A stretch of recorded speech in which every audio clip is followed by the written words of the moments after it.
اچھا، یہ آیت جو اتری یہ رمضان کے روزوں کے لیے نہیں تھی، بلکہ ان 3 روزوں کے لیے تھی جو کہ جس کا ذکر میں کر رہا ہوں ایام 20 کے۔ اسی لیے اللہ تعالیٰ نے جو ہے وہ پہلے یہ 3 روزوں کا حکم آیا، پھر 30 روزوں کا حکم آیا۔ اس سب چیزوں میں اللہ تعالیٰ کی جو ہے وہ برکت شامل تھی اور حکمت تھی کہ آخر دین میں اس کی کیا اہمیت ہے۔ ایام 20 سے مراد ہے چاند کی 13، 14 اور 15 تاریخوں پر روزہ رکھنا۔ مطلب جو بھی کوئی شخص ایک نیکی کرتا ہے اللہ تعالیٰ اس کے بدلے 10 گناہ کا ثواب دیتے ہیں، یعنی کہ ایک روزے کا ثواب 10 گنا، 3 روزوں کا ثواب 30 گنا۔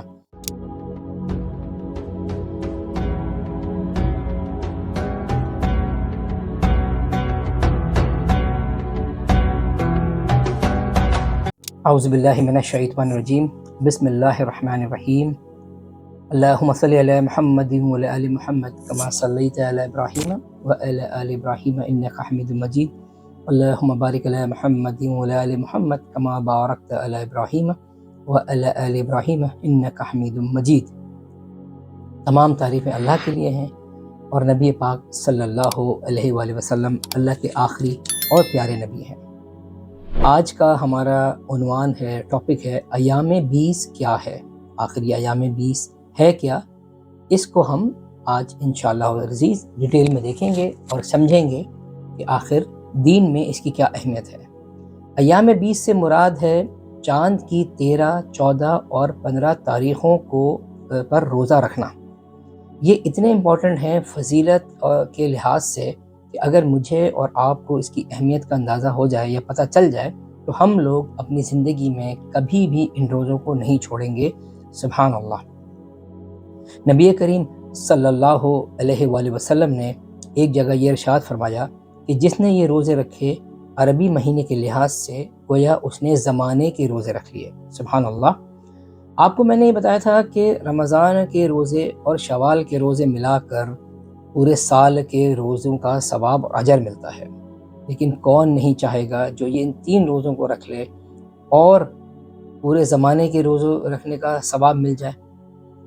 تو سورہ انعام میں سورہ انعام کی آیت نمبر 106 میں اللہ تعالیٰ فرماتا ہے من جاء بالحسنۃ فلہ عشر امثالھا۔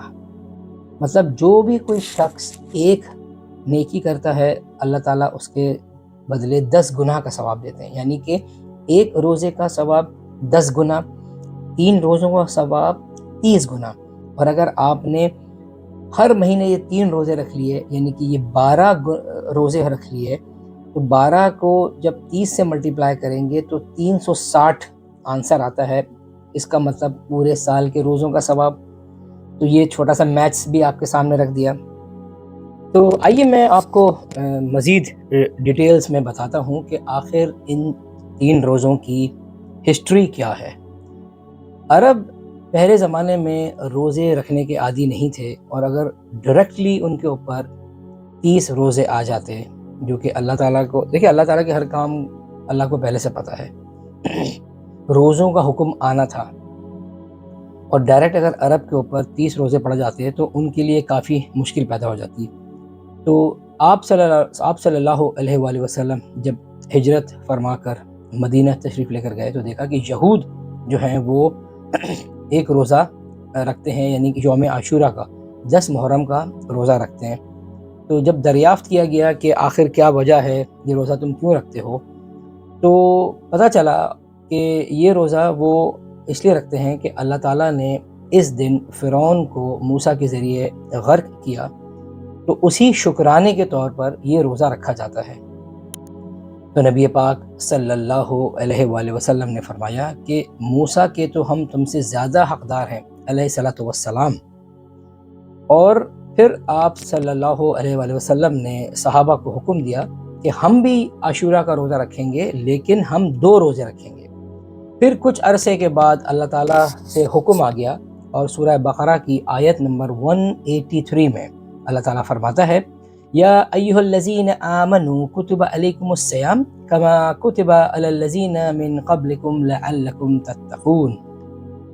اچھا، یہ آیت جو اتری یہ رمضان کے روزوں کے لیے نہیں تھی، بلکہ ان 3 روزوں کے لیے تھی جو کہ جس کا ذکر میں کر رہا ہوں ایام 20 کے، مطلب 13، 14 اور 15ویں تاریخ کے روزوں کی بات کر رہا ہوں، جب چاند جو ہے وہ اپنے پورے جو ہے نا وہ فل مون پر ہوتا ہے اور روشنی ہوتی ہے ان راتوں میں، بلکہ اکثر آپ نے محاوروں میں یا شعروں میں سنا ہوگا کہ 13ویں کا چاند۔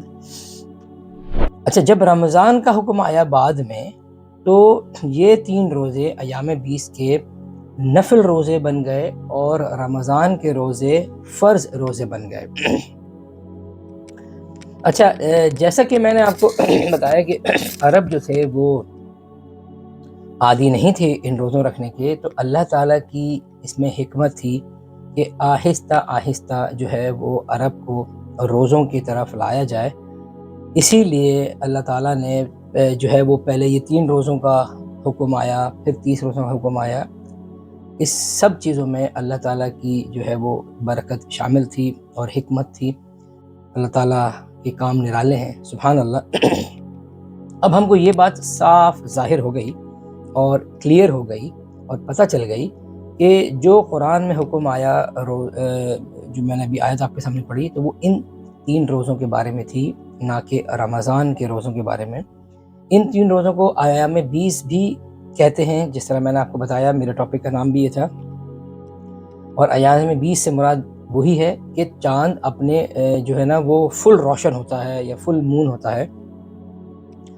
تو انشاءاللہ میں امید کرتا ہوں اللہ تعالیٰ کی ذات پر پورا یقین ہے کہ میں نے اپنی بات آپ کے سامنے اچھی طرح رکھنے کی کوشش کری ہوگی، اور اگر آپ نے اس سے پہلے ایام 20 کے روزوں کے بارے میں نہیں سنا تو اس پر آپ مزید بھی ریسرچ کر سکتے ہیں، اپنے کسی بھی قریبی عالم یا اسکالر سے، یا جو بھی دین کے بارے میں معلومات رکھتا ہے اس سے بات کر سکتے ہیں، ورنہ آپ مجھے جو ہے وہ میرے چینل پر جو ہے سوال کر سکتے ہیں، یوٹیوب پر آپ جب چاہیں کامنٹ کریں، میں انشاءاللہ اپنی پوری کوشش کروں گا کہ آپ کے سوالوں کا جواب دے سکوں۔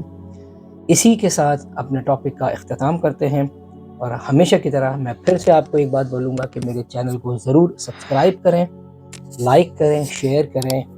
یہ ٹی وی آپ کی جو کمپیوٹر اسکرین ہے یا آپ کا جو موبائل اسکرین ہے، یا اگر آپ ٹی وی پہ بھی دیکھ رہے ہیں تو یہ میرے ٹک ٹاک کا آئی ڈی آ رہا ہے، اس کو بھی لائک کریں، شیئر کریں۔